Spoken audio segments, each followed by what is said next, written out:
Hola, ¿qué tal? Muy buenas noches, 8:45, momento de las noticias. Mi nombre es Juan Carlos Sandoval y le presento nuestros titulares.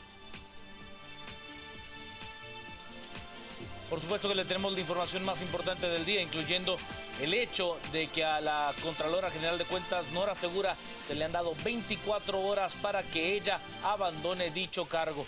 Eso y mucho más le estaremos hablando en los próximos minutos, comenzando por nuestros titulares.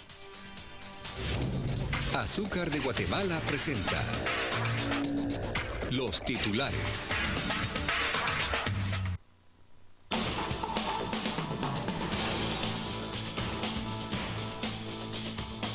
...24 horas le ha dado la Corte de Constitucionalidad a Nora Segura para abandonar el cargo de Contralora General de Cuentas.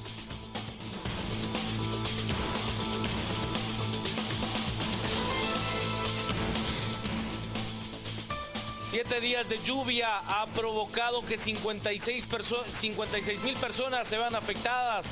En tanto, un nuevo sistema de baja presión entrará a territorio nacional el próximo fin de semana.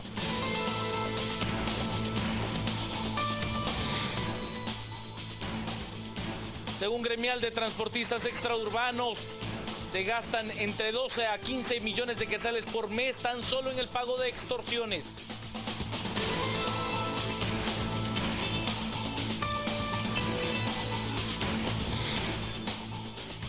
Ya le contaba cómo los transportistas extraurbanos dan un dato de cuánto es que se pagan extorsiones en el transporte público.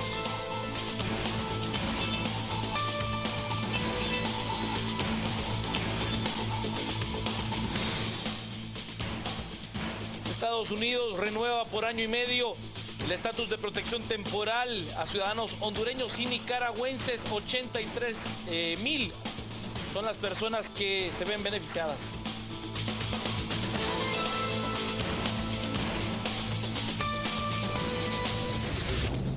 Azúcar de Guatemala presentó los titulares. Comencemos con las noticias. La Corte de Constitucionalidad le ha dado 24 horas a Nora Segura para dejar el cargo de Contralora General de Cuentas. La Corte de Constitucionalidad le ordena a la Contralora General de Cuentas a que deje el cargo en 24 horas, ya que según los magistrados el cargo es constitucional y no personal. El amparo es de carácter provisional y se le otorgó al interponente, el abogado Ricardo Sagastume. Que el plazo vencía el 13 de octubre. En ese sentido se otorgó el amparo al abogado Ricardo Sagastume y se ordena que la señora Nora Segura entregue el cargo en el plazo de 24 horas al subprocurador, o mejor dicho, al subcontralor de probidad. Aparte de Sagastume, la diputada Linet Montenegro también accionó, pues ambos aducen que Segura tendría que haber dejado el cargo el 13 de octubre de 2014. Que el plazo venció el 13 de octubre, entonces ese es un plazo que está vencido y contiene la ley una norma para poder entregarle el cargo mientras sea elegido el subcontralor. Quien tiene que asumir el cargo provisionalmente en lugar de Segura es el subcontralor actual de probidad. Más de 56,000 personas afectadas por las lluvias de los últimos días en el territorio nacional. La Coordinadora Nacional para la Reducción de Desastres, CONRED, que se encuentra en alerta anaranjada, dio a conocer que en los últimos 7 días más de 56,000 personas han sido afectadas por casi 50 incidentes que tienen que ver con las lluvias. Tenemos 47 incidentes que se han dado prácticamente en todo el territorio nacional. El mayor número de incidentes, que son 21, han sido aquí en el departamento de Guatemala. Seguido por número de incidentes el departamento de Zacatepeques, que tiene 6. Luego, en materia de personas en riesgo, tenemos 5,022, todas en el departamento de Guatemala, y estamos hablando de incidentes de esta última semana. Luego tenemos personas afectadas, 56,840. Aquí el mayor número de personas afectadas son en los departamentos de Suchitepeques, Zacatepeques y el departamento de Guatemala.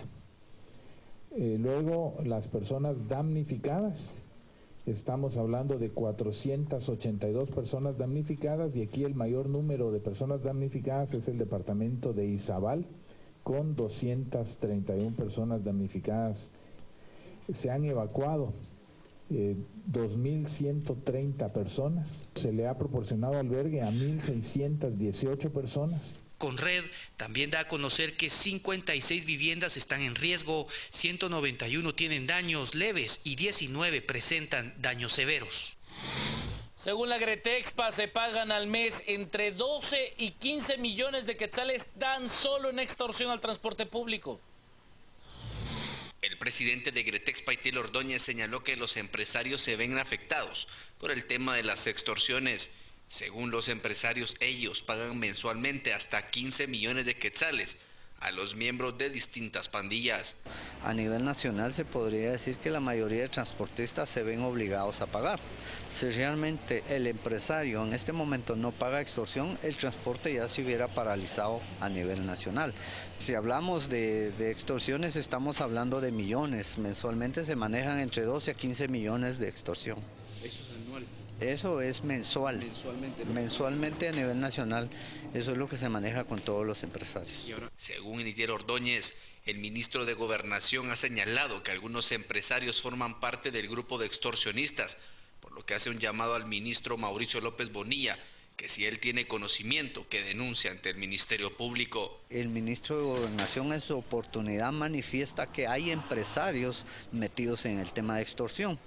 Si él está mencionando que hay empresarios metidos en el tema de extorsión y sabe quiénes son, ¿por qué es que no ha ido y ha hecho sus acciones legales, verdad?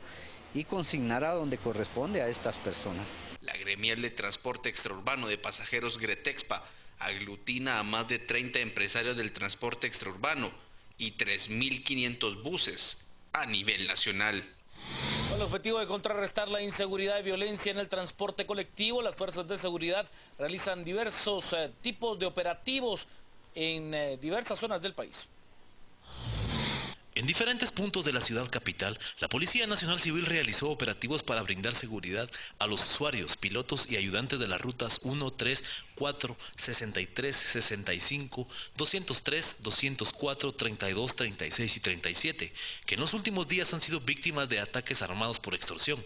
En lo que va del año, 88 pilotos han muerto asesinados. Tiene un total de 840 elementos de la Policía Nacional Civil que estarán dispuestos a hacer las acciones contempladas en este plan, las cuales van dirigidas en dos aspectos. El primero, a cargo de agentes uniformados del Distrito Central, de las 6 comisarías que lo conforman, donde se tiene seguridad en las paradas de buses, también se tiene seguridad la cual se ha contemplado por medio de las autopatrullas y de las motocicletas que están circulando en los trayectos de las principales rutas que han sido víctimas de ataque. Me refiero a la ruta 1, ruta 3, ruta 4, la ruta 204, la 63, también la ruta 32, 36 y 37.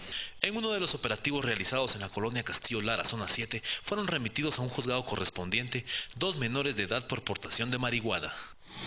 Pausa, al regresar más noticias a las 8:45.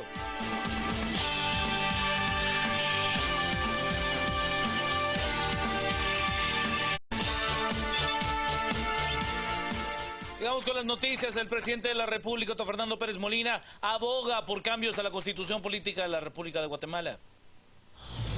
Para el presidente Otto Fernando Pérez Molina, repetir el proceso de elección de magistrados a la Corte de Apelaciones y Corte Suprema de Justicia no es la solución para tener un sistema judicial óptimo. Para Pérez, la verdadera solución está en la reforma constitucional. Creo que es un buen momento ahorita para reflexión de los diferentes sectores y la población en general, que si los procesos de selección para los magistrados de sala y para los magistrados de la Corte Suprema de Justicia ha sido cuestionado, pues yo creo que la solución no es en volver a repetir ahorita el proceso que ya se dio. Yo creo que la solución para que no se revuelva a repetir estas cosas está en entrarle a conocer a fondo las reformas constitucionales necesarias y que esto nos permita salir adelante y no estar repitiendo estos procesos cada 5 años que hay selección de magistrados. El mandatario llama a no temerle a los cambios a la Constitución. Y esta reforma constitucional debería de ser una reforma a la cual los guatemaltecos no deberíamos de tenerle miedo. Hay sectores que le tienen miedo a una reforma constitucional y le tienen miedo sencillamente porque dicen de que se habla de que se va a reformar la parte del sector justicia, que hoy cada día el clamor se hace más presente de que se reforme, pero que algunos sectores dicen que se comienza con el sector justicia y después que se va a otros lados y entonces se crea ese temor.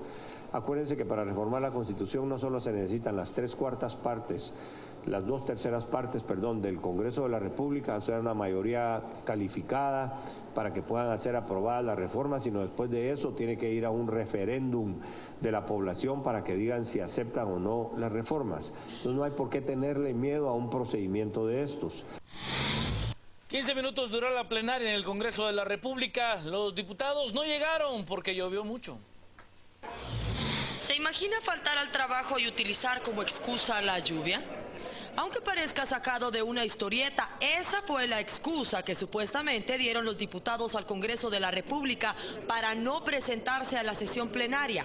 Este jueves, tan solo 15 minutos después de haberse iniciado la misma y con 23 parlamentarios, se levantó la sesión y el presidente del Congreso asegura que los diputados no llegaron por las condiciones climáticas. Yo creo que el día de hoy había un problema del interior del país. Muchos diputados habían informado que no podían venir por problemas que hay con el tiempo, con las lluvias. En muchos departamentos está lloviendo en este momento, en otros lugares los diputados están atendiendo esas emergencias, están ayudando, están intermediando. De tal manera que creímos conveniente entonces levantar la sesión el día de hoy. De esta cuenta acudimos a la dirección legislativa, lugar a donde los diputados deben presentar su excusa para no asistir al pleno. Sin embargo, algunos parlamentarios faltantes emitieron sus notas para justificar la ausencia, mucho después de haber culminado la sesión plenaria. Además, en ninguna excusa se manifiesta que es por problemas de lluvia que no acudieron a trabajar. El jefe de la bancada Libertad Democrática Renovada, líder Roberto Ricardo Villate, aseguró que los miembros de la bancada Unidad Nacional de la Esperanza estarían ejerciendo presión sobre otras bancadas para que en el Pleno del Congreso se autorice a iniciar una investigación al diputado oficialista Gudy Rivera por las denuncias que planteó en su contra la magistrada Claudia Escobar. Entendido que el partido Unidad Nacional de la Esperanza está solicitando o va a solicitar que se conforme esa comisión para investigar los señalamientos o denuncias de la magistrada Escobar en contra del diputado Gudy Rivera. ¿Y por qué no?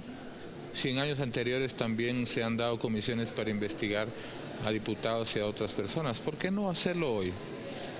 Y si vamos a investigar, ¿por qué no entonces también se plantea la comisión para investigar a los amigos personales de Byron Lima? ¿Quiénes son? Diputados de Creo y diputados del partido oficial. En el marco de la celebración de los 50 años del Grupo Emisoras Unidas, se da un reconocimiento muy importante al mayor Rolando Archila Marroquín, cofundador de dicha empresa. La Asociación Guatemalteca de Abogadas y Notarias otorgó al mayor Rolando Archila Marroquín la medalla del esfuerzo por la patria. En este galardón se reconoce su gran trayectoria y el trabajo realizado en beneficio de la sociedad guatemalteca. Es por eso que me siento sumamente honrado por esa distinción que hoy se me hace y me llena de estímulo para continuar en el camino de la búsqueda de la verdad, del fortalecimiento institucional, del Estado de Derecho, de la paz, del sistema democrático y de la justicia. Muchas gracias. La medalla fue diseñada por el pintor Ervin Guillermo y representa la lucha y el esfuerzo por el crecimiento de la patria. El homenajeado aseguró que esta medalla es una motivación y compartió su experiencia de más de 50 años en medios de comunicación, en una Guatemala que ha cambiado y que presenta nuevos retos. Pues en realidad es un compromiso muy grande. La Asociación de Abogadas y Notarias ha creado esta medalla y eso tiene un fundamento y que persigue el compromiso prácticamente de que quien la recibe de seguir los preceptos que dieron vida a esta medalla. Y yo creo que todas las señoras juristas, miembros de la asociación, tienen mucha razón, porque el compromiso de luchar por el bienestar de este país lo debemos de hacer todos los ciudadanos. A todos los guatemaltecos nos corresponde y no esperar que de otras partes vengan y hagan las cosas que tenemos los guatemaltecos obligación de hacer. Hizo énfasis en el artículo 35 de la Constitución, en la que no se vete la información a la prensa. Momento del clima, Diana Guerra. Bienvenidos al segmento de entrevistas de a las 8:45, día jueves, Quique Godoy y Claudia Méndez Arriaza. ¿Cómo está, Claudia? Bien, contenta. Cada jueves es porque se acerca el viernes. Ya estamos frente al fin de semana. Sí. La ilusión al fin de semana. Ya Por supuesto que me ilusiona. Ya vi yo. Hoy vamos a conversar acerca de dos temas interesantes e importantes, como siempre, pero el primero vamos a conversar acerca de qué podemos hacer para detener estas extorsiones. Ya con Poder hizo una nota muy fuerte acerca del tema hace unas semanas. Y hoy nos acompañan para hablar del tema el viceministro Edi Juárez, viceministro de Gobernación. Viceministro, bienvenido. Muchas gracias. Feliz noche. Y nos acompaña Walter Menchú, quien es analista de temas de seguridad del CIEN. Bienvenido, Walter. Gracias por acompañarnos. Gracias. Y empecemos un poco, tal vez, Edi. Es un tema complejo, es un tema que se ha venido generando incluso en lugares donde antes no habían extorsiones, pero además se vincula a algunas estructuras muy organizadas con esto, pero también hay gente que lo hace individualmente. El deporte ya se hubiera paralizado a nivel nacional. Si hablamos de... Hablamos un poquito acerca del tema este. Tenemos unas tomas ahí justamente en la televisión de los autobuses, de los extraurbanos, del transporte urbano.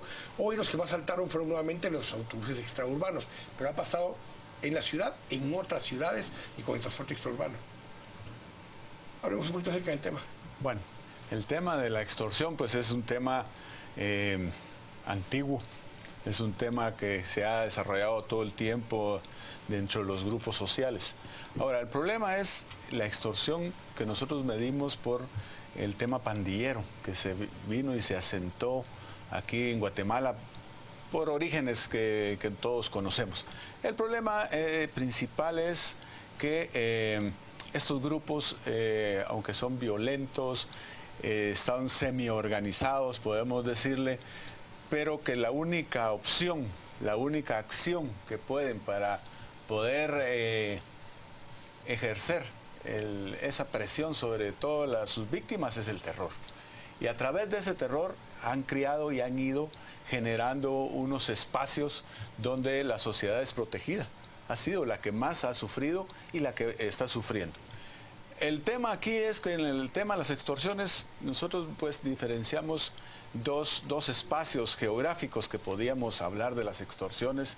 Nosotros decimos que un tema es el territorial, que es donde la víctima y el victimario se conocen, que es el que se da en las áreas marginales, se da en municipios, se da en lugares donde los mismos victimarios viven y conviven con las víctimas. Mi vecino me extorsiona. Mi vecino me extorsiona, el hijo de don fulano, la hija de una sultana.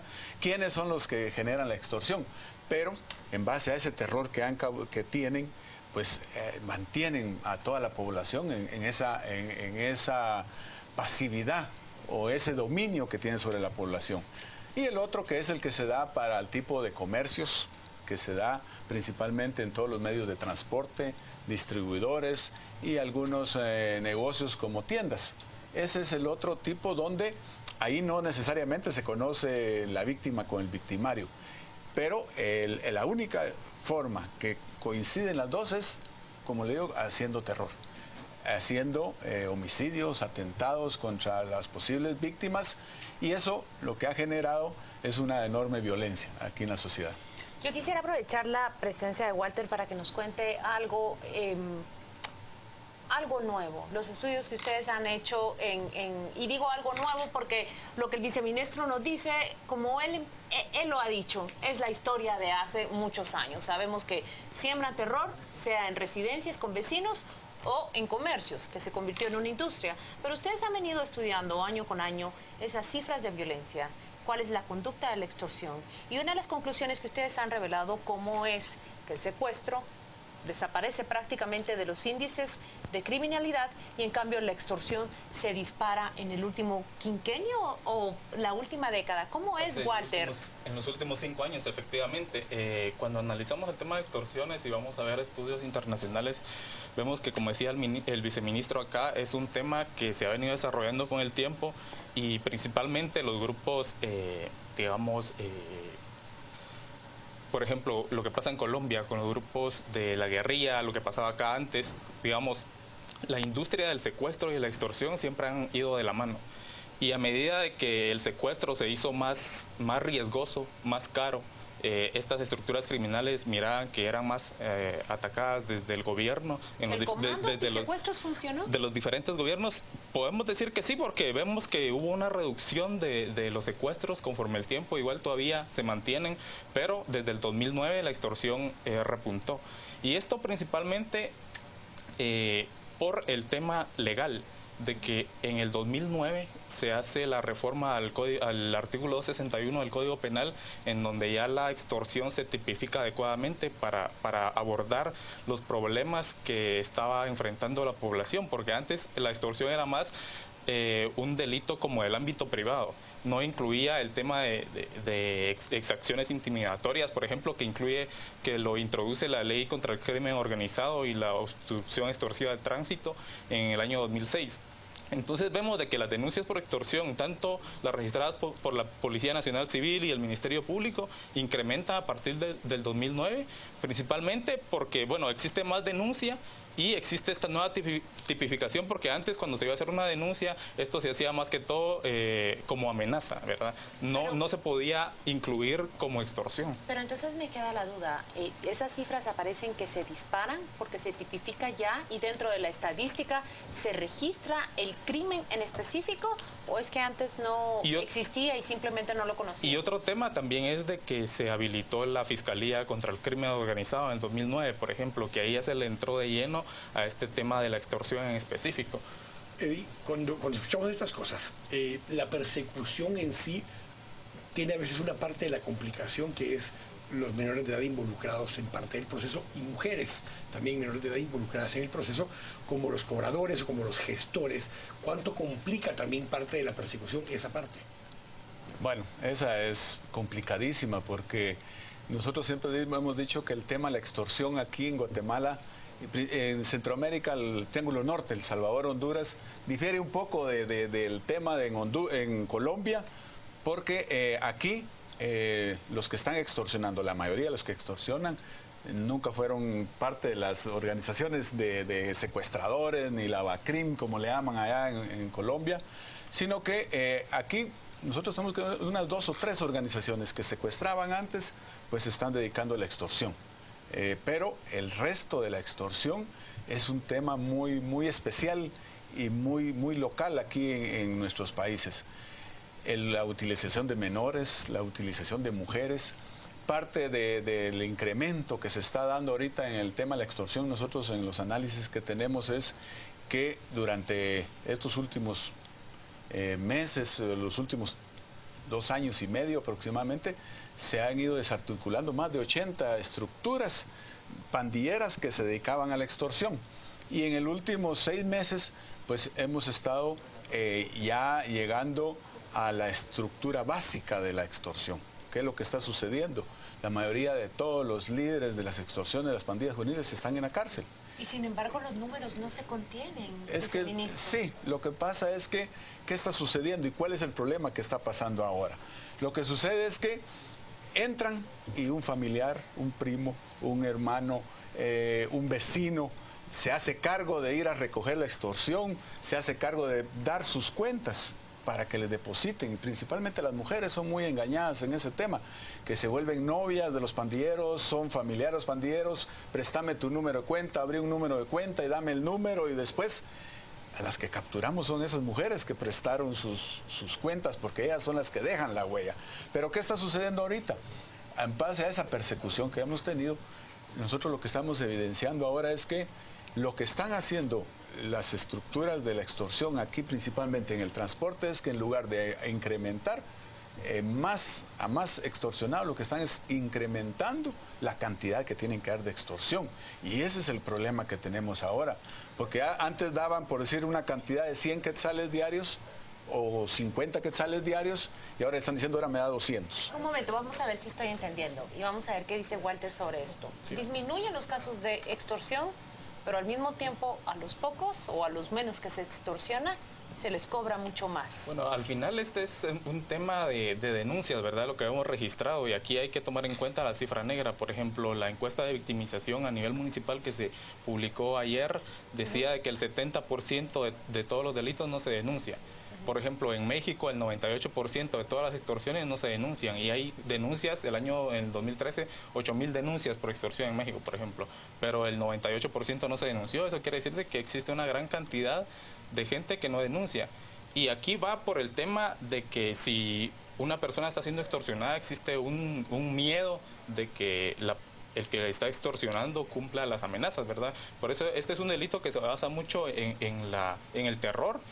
Y según los análisis, por ejemplo, de la Fuerza de Tarea de la Policía Nacional Civil, solo el 10% de todas las extorsiones son realizadas por estructuras criminales, y el 90% es de delincuencia común, gente como decían, de que el vecino que conoce a alguien que tiene dinero y empieza a extorsionar. Cuando hablamos de esto, aunque funciona así como está diciendo Walter, hay un grupo que es el que más le cobran. Por ejemplo, los grupos de transportistas. Los volúmenes de dinero que estamos hablando, Eddie, es imposible que no sean detectados dentro del sistema bancario por los volúmenes que estamos hablando. Para los 15 millones de quetzales, dicen ellos, que les cobran mensualmente, que no entendería de dónde puede ser una cifra tan grande, pero si esa es la cifra, tendría que poder ser detectable si se usan esos testaferros en las cuentas en los bancos. Bueno, en el sistema bancario es complicado porque no todos usan la metodología de depositen. Otros la cobran en efectivo, otros hacen otro tipo de transacciones, deme tiempo de aire, hacen hasta un tipo de ese tipo de trueque.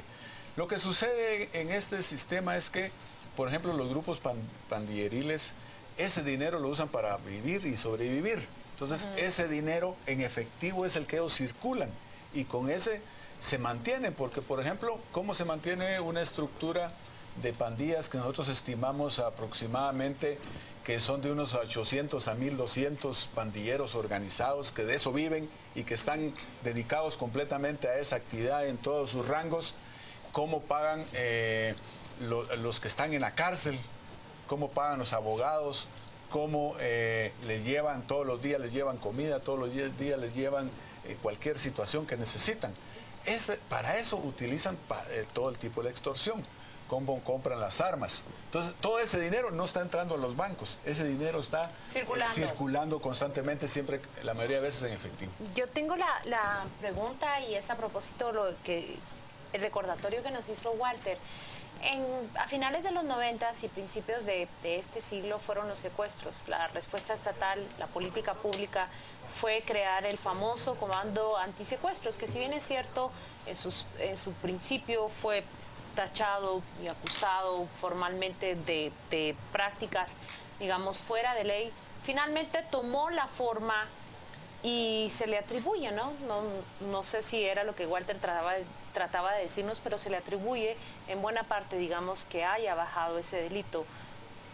¿Aplica una misma medida para resolver el problema de las extorsiones? Crear un comando élite que pueda hacer inteligencia, que pueda combatir y recolectar toda esta inteligencia y finalmente desarticular esas bandas? Creo que ya existe la institucionalidad adecuada para hacer este tipo de trabajo y no hay necesidad de crear ningún comando antisecuestro. Ahorita digamos, el grupo Panda, que es de la policía, que se dedica, pero a nivel operativo.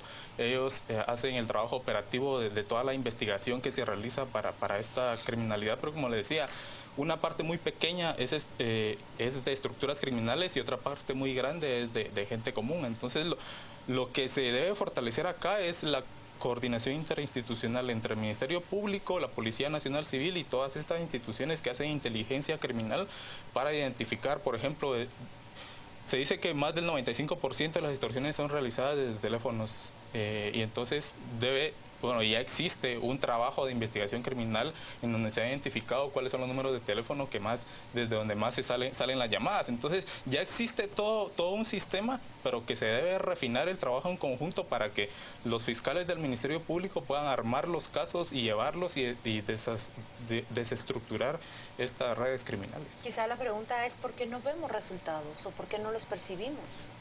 Bueno, yo creo que es de percepción, podríamos ver. Lo que sucede aquí también hay un gran tema que creo, para definir la pregunta anterior, que si funciona o no funciona la unidad de antisecuestros. Para nosotros es una de las mejores unidades que tenemos a nivel latinoamericano y el secuestro ha bajado por esa unidad. Es justamente lo que Walter citó. Hay una metodología que puede ser aplicable también al tema de la extorsión. Y uno de los grandes éxitos que hemos tenido y que se ha tenido esa unidad desde que se creó, antes de que nosotros llegáramos, por supuesto, pero nosotros la hemos fortalecido, es vigilar muy de cerca el tema económico de esas estructuras. Es ver que no se fortalezcan económicamente. Nosotros estamos luchando ahora contra una extorsión que tiene más de 10 años.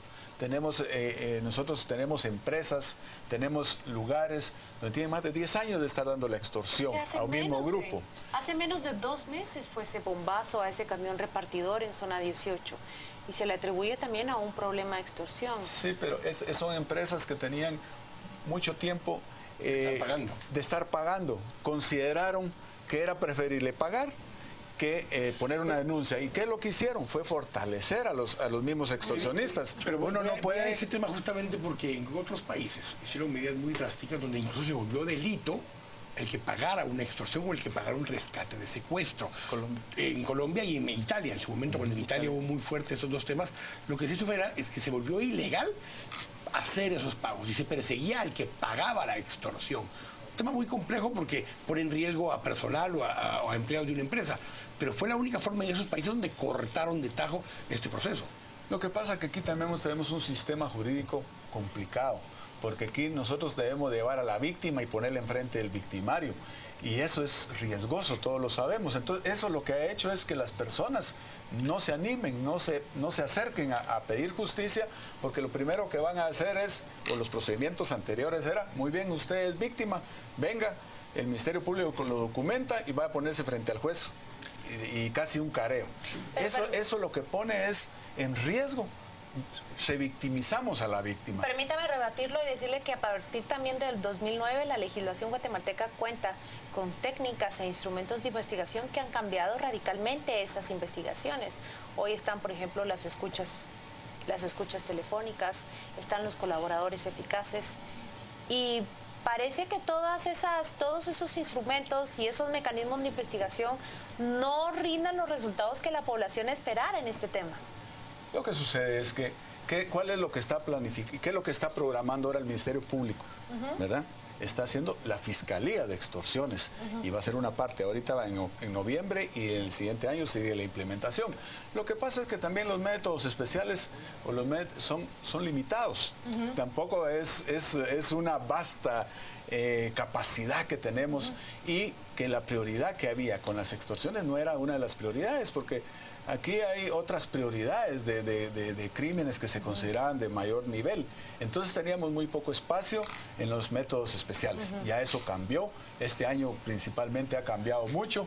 Y muchos de los trabajos que se han hecho ya no hemos necesitado que las víctimas lleguen. Pero necesitamos la denuncia, porque si no hay una denuncia... Denuncia de acompañamiento. Y un acompañamiento ya no es necesario, porque ya con una denuncia de oficio el Ministerio Público y los entes investigativos de la policía, pues ya le pueden dar seguimiento. Pero nosotros, las personas, y principalmente los que ya han pagado de años la extorsión, no se acercan. Y cuando nosotros nos enteramos, es hasta que sucede un evento.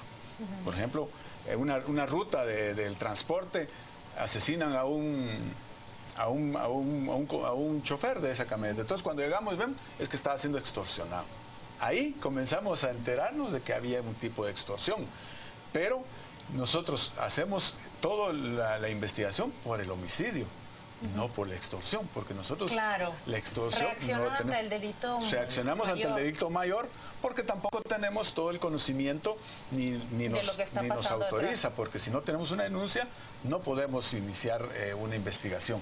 Son temas bien complejos, pero yo creo que lo que tenemos que ver, como siempre, es el vaso medio lleno o medio vacío. Nosotros estamos conscientes de que encontramos un problema tan grande donde habían líneas de transporte que tenían 7 extorsiones diferentes, la misma línea. Hemos llegado a que ahora pues tienen 1 o 2, vamos avanzando, tenemos que ir desglosando toda esa estructura que estaba haciendo la extorsión. Como le digo, primero la fortalecimos económicamente durante más de 10 años y ahora pues tenemos un problema doble. El tema no lo vamos a resolver acá ni vamos a llegar hasta el final. Queda una duda planteada, o los números que decía Walter, lo que había dicho muchas veces ya. Todos tenemos en mente que los principales extorsionadores son las pandillas, las maras. Sin embargo, no es eso lo que nos dice al final muchas de las cifras, es otros tipos de estructuras más diseminadas, más dispersas, lo cual los hace también un poco más complejas de perseguir. Así que les agradecemos a ambos que nos hayan acompañado en este espacio. Vamos a ir al corte. Volvemos en un minuto, estamos acá a las 8:45.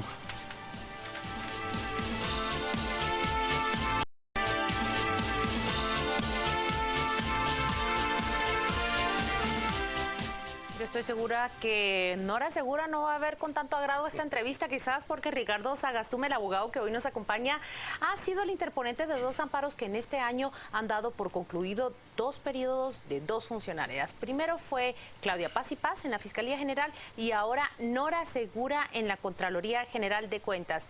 Ricardo, buenas noches, muchas gracias por acompañarnos.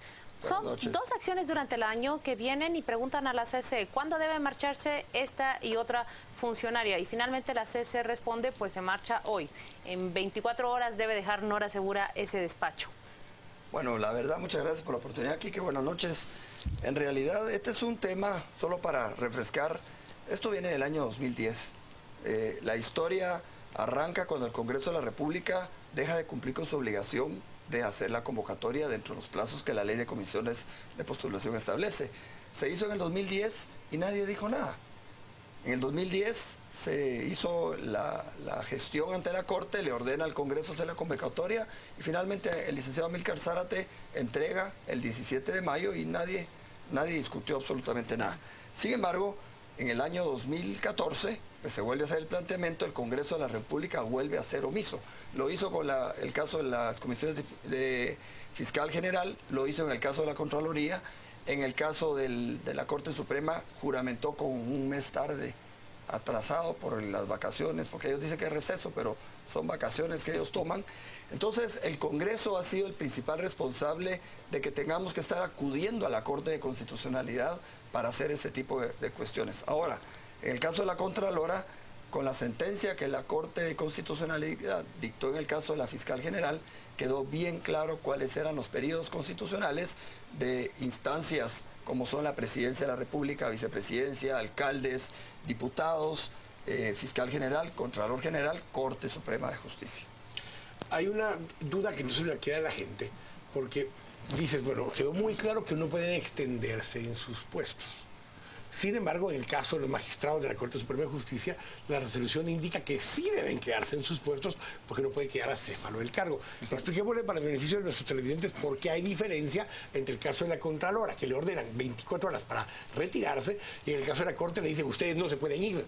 O sea, son 2 órdenes contradictorias aparentemente, pero expliquémosle a la gente por qué son así de contradictorias. Sí, conste que no es la mejor solución. Lamentablemente dejamos que las cosas llegaran al final en lugar de haber podido corregir el rumbo, posiblemente en julio, cuando se miraba que las comisiones de postulación estaban teniendo algunas deficiencias sobre todo en fijar lo que es las tablas de calificación. La misma Corte de Constitucionalidad ha sido señalada como responsable de no atender esos recursos que en su momento llegaron. Lamentablemente, yo creo que se hubiera podido corregir mucho y no llegar a esta necesidad de utilizar un artículo que es utilizado para otras cosas. El ejemplo es que en condiciones normales, la Corte Suprema de Justicia muchas veces tiene ausencias de sus integrantes, por viaje, por enfermedad, o por incluso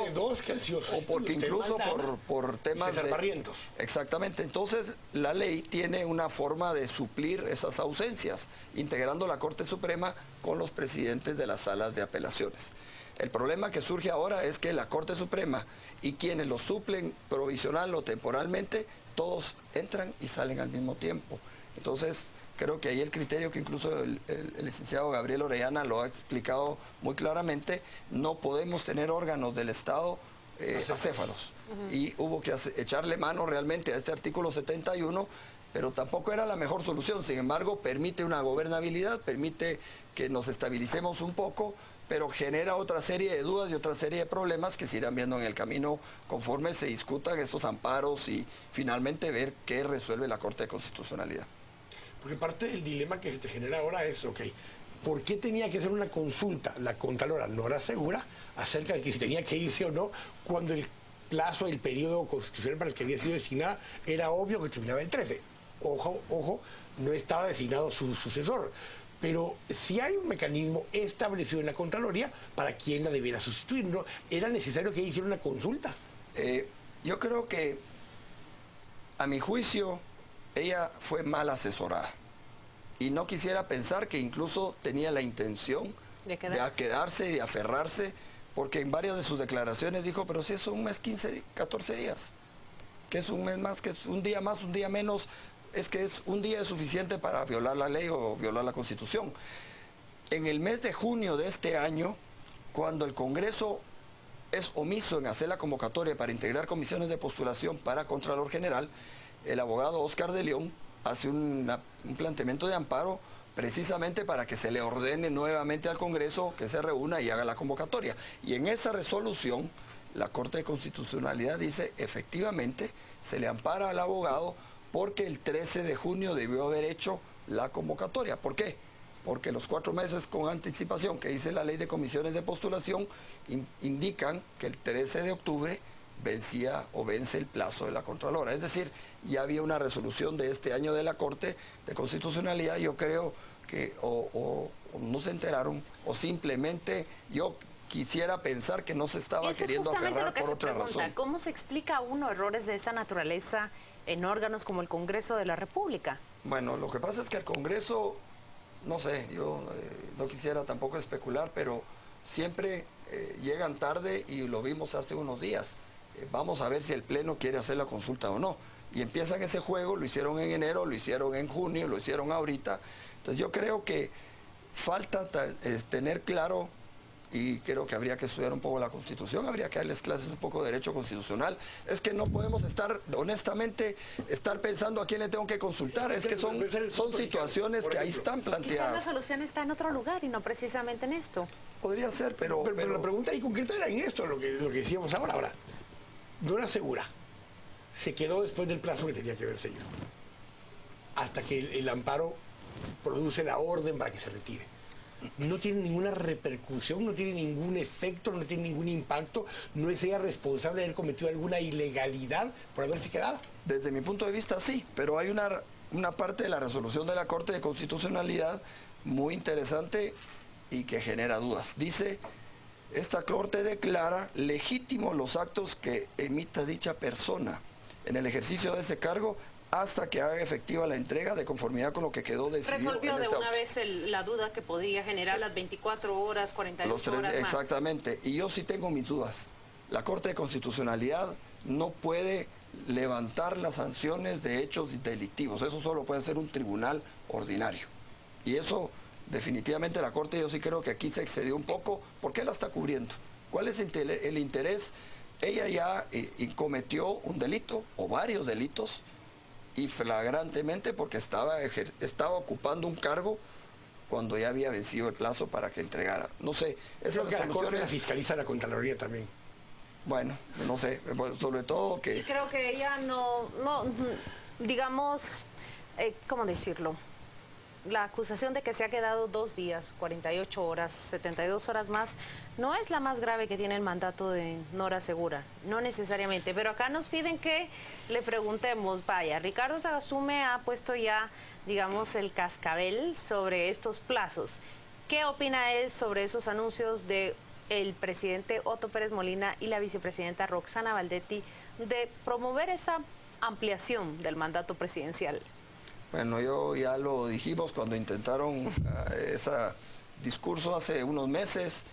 Creo que si estuviéramos en un estado de derecho que se respeten las leyes, esas declaraciones son constitutivos de delito. Y creo que no le hacen nada bien a nuestro sistema republicano ni a nuestro Estado de Derecho que la máxima autoridad, las máximas autoridades, presidente y vicepresidente, estén haciendo este tipo de juegos. Es muy peligroso. La cuestión es que alguien tendría que iniciarles algún proceso a los dos mandatarios porque realmente, pues miren, yo lo que hago cada vez que me meto a este tipo de gestiones es invitar a la ciudadanía a que todos asumamos un rol de responsabilidad. Nosotros estamos haciendo un planteamiento eminentemente jurídico, eminentemente con planteamientos que están puestos en las leyes. El otro es un tema político, pero es un tema que podría corresponderle a los partidos que están en el Congreso de la República. Que lo haga la oposición. Pero realmente yo lo que creo es que ni tenemos partidos políticos, ni tenemos oposición, no tenemos cortes, no tenemos nada. Realmente hay una institucionalidad muy débil y por eso es que nos damos el lujo de hablar de reelección, hablar de prórroga de mandatos presidenciales. Hoy tocaste un tema, muy delicado. Tocaste un tema porque está la discusión de si puede volver a ser contralor o no Carlos Mencos. Bueno, es el caso que planteó Álvaro Arzú, que la reelección solo se aplica cuando está en ejercicio del cargo. Sin embargo, él planteaba que esa era una nueva elección. Yo creo que es un tema que vamos a volver a caer en que quienes están a favor que es una reelección, el volver a elegirse es una reelección, en cualquier tiempo que sea, versus el criterio que es reelección cuando está ocupando el cargo en el momento de vencer su periodo y volverlo a plantear, exactamente. En el caso presidencial hay otros artículos que expresamente prohíben que vuelva a ser candidato a alguien que ya fue presidente. En cualquier momento. Pero en el caso de Contralor no. Ahí donde está la discusión, porque en el caso de este no hay una prohibición expresa para quien ya haya ocupado el cargo, hay una prohibición para que no pueda reelegirse. Pero la respuesta no la va a dar la Corte de Constitucionalidad para variar, porque estoy seguro que si el licenciado Mencos resulta electo, la Corte va a tener que hacer alguna interpretación de nuevo y estaríamos otra vez cayendo en la situación de que siempre vamos a acudir al órgano de la Corte de Constitucionalidad cada vez que tenemos. Lo hemos hecho por años, o sea, no es la primera vez que la Corte resuelve. Ha habido consultas en gobiernos anteriores donde le preguntan si una decisión administrativa es así en un sentido o en el otro y la Corte emite una opinión consultiva que no es vinculante, pero le da una salida al gobierno en ese momento que haya hecho la consulta. Yo creo que lamentablemente cuando hay esas lagunas y no las podemos resolver de la mejor manera, la Corte ha sido el ente equilibrador que genera cierta gobernabilidad en el país. Y hasta ahí nos vamos a quedar, solo les voy a dejar solo para ha vencido nuestro plazo. Se venció nuestro plazo. Completamos nuestro plazo pero el artículo del que hablaba Ricardo, el artículo 382 del Código Penal vigente, es el que habla de que es un delito promover la idea de que alguien pueda volver a ser presidente a pesar de la prohibición. Esa es apología del delito. Y entonces realmente esa situación, yo sí creo que como ciudadano hacerle las recomendaciones a las autoridades del presidente que no jueguen con un abogado de criterios. Que lo está escuchando me dice, reelegir quiere decir volver a elegir. Así es. No habla que sea inmediato, habla de que... Así que bueno, en fin. Respetemos nuestro plazo, Kiko. Se acabaron los minutos de este programa. Te agradecemos, Ricardo. A ustedes, muchas gracias por acompañarnos. Muchas gracias. Y a ustedes también les agradecemos que nos hayan acompañado el día de hoy. Y yo los espero a las 10 p.m. junto con Juan Carlos Sandoval y Escuadrón Zapeta. Mientras tanto, dejamos con los deportes con Rosario Orellana. Buenas noches.